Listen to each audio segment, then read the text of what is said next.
হে আমিরুল মুমিনিন, এই ব্যক্তি আমাদের পিতাকে হত্যা করেছে।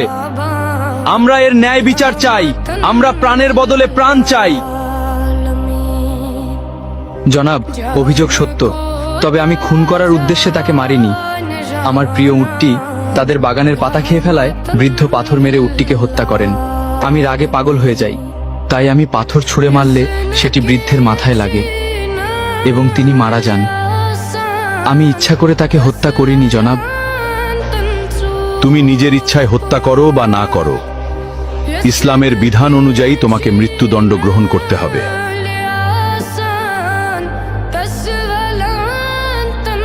আমিরুল মুমিনিন, যেহেতু ইসলামী বিধান অনুযায়ী আমাকে শাস্তি পেতেই হবে, সেহেতু আমি এটা মেনে নিচ্ছি। তবে আমাকে 3 দিন সময় দিন। আমার কাছে একটি এতিম বাচ্চার কিছু সম্পদ রাখা আছে। আমাকে গ্রামে গিয়ে সেই এতিম বাচ্চার আমানতটি বুঝিয়ে দিয়ে আসতে দিন, না হলে হাসরের মাঠে আমাকে খেয়ানতের দায়ে অপরাধী হতে হবে।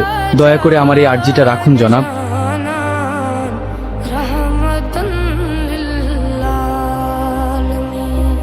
ঠিক আছে, আমি তোমাকে ছেড়ে দিতে পারি, কিন্তু শর্ত হলো কাউকে তোমার জামিনদার হতে হবে। তুমি ফিরে না এলে তাকেই তোমার বদলে মৃত্যুদণ্ড দেওয়া হবে।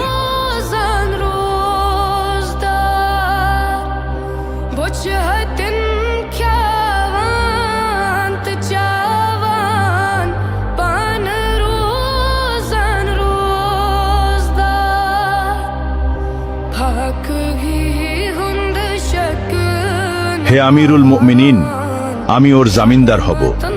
ও যদি না আসে আপনি আমাকেই শাস্তি দেবেন। ঠিক আছে, মঞ্জুর করা হলো। 3 দিনের মধ্যে যদি তুমি ফিরে না আসো, তাহলে তোমার পরিবর্তে আবু যর গিফারিকে হত্যা করা হবে।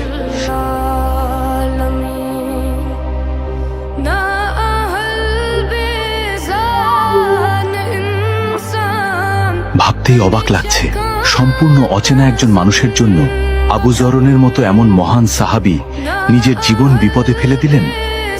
আল্লাহ না করুন ওই বেদুইন যুবক যদি আজ ফিরে না আসে, তবে আমাদের মাঝ থেকে এমন একজন শ্রেষ্ঠ মানুষের প্রাণ চলে যাবে। কি যে হবে আজ।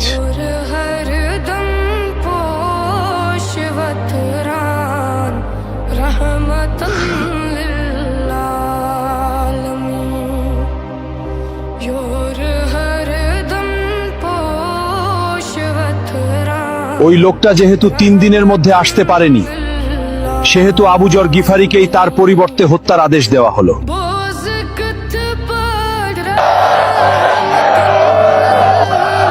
থামুন, সে ফিরে এসেছে।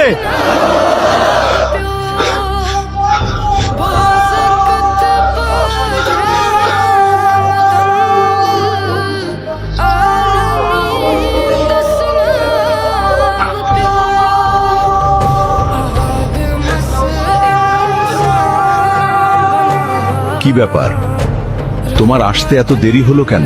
আমিরুল মুমিনিন, মাফ করবেন। রাস্তায় যদি আমার ঘোড়া পায়ে ব্যথা না পেত, তবে যথাসময়ে আসতে পারতাম। বাড়িতে গিয়ে আমি একটুও দেরি করিনি। বাড়ি পৌঁছে গচ্ছিত আমানত ও ঋণ পরিশোধ করি। তারপর বাবা, মা এবং নববধূর কাছে সব খুলে বলে চিরবিদায় নিয়ে মৃত্যুর প্রস্তুতি নিয়ে মদিনার উদ্দেশ্যে রওনা দেই।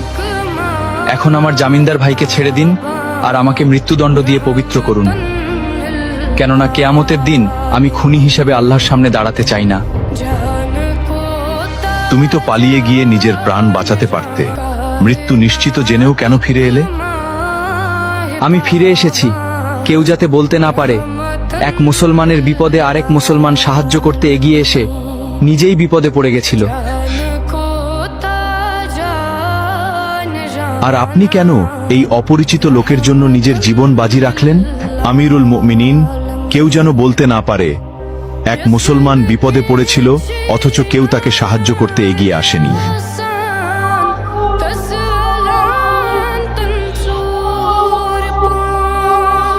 হে খলিফা, আপনি তাকে মুক্ত করে দিন। আমরা তার উপর করা অভিযোগ তুলে নিলাম। কেন? তোমরা তো বিচার চেয়েছিলে। কেউ যেন বলতে না পারে এক মুসলমান অনাকাঙ্ক্ষিত ভুল করে নিজেই স্বীকার করে ক্ষমা চাওয়ার পরেও অন্য মুসলমান তাকে ক্ষমা করেনি। আজ তোমরা প্রমাণ করলে এই উম্মাহার বুক থেকে ওয়াদা পালন, একে অপরের প্রতি বিশ্বাস এবং ক্ষমার গুণ হারিয়ে যায়নি।